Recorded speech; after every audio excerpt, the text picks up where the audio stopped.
Bismillahirrahmanirrahim. Qardaş, bu söz Azərilərin ən çox işlətdiyi sözlərdən biridir. Elə bir Azəri tapmaq mümkün deyil ki, o hər gün bu sözü işlətməsin.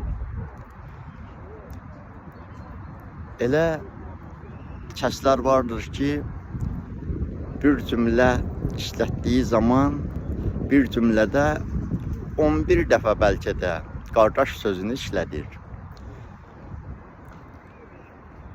Aramızda elə kəslər vardır ki, bu sözün çox dərin bir məna daşıdığını dərk edir. Bu sözün məsuliyyətini başa düşür və hər bir qarşısına çıxan kəsə qardaş deyərək müraciət etmir. Ellərimiz vardır ki, bu sözün mənasını, dərinliyini, məsuliyyətini başa düşür. Amma işi elə bir kəsdən keçir ki, o kəsə dilucu olsa belə qardaş deyərək müraciət edir.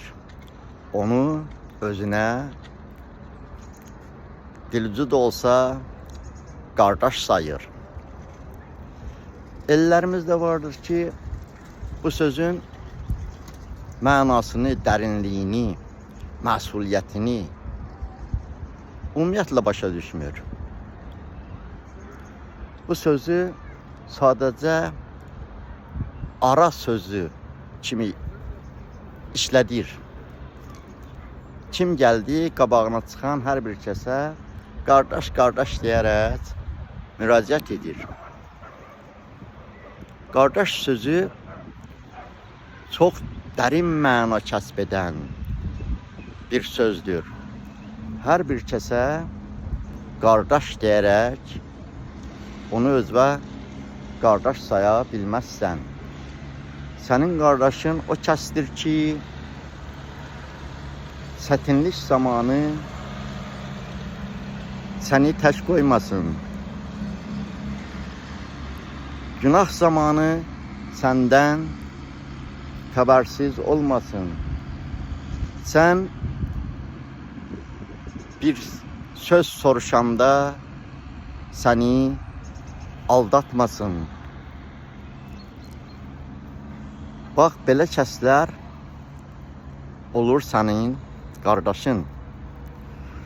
Möminlərin əmiri Əmir əl-Möminin Əli əleyhissalamın bu söz haqqında da bütün sözler haqqında olduğu kimi gözəl kəlamları vardır. Onlardan biri də belədir.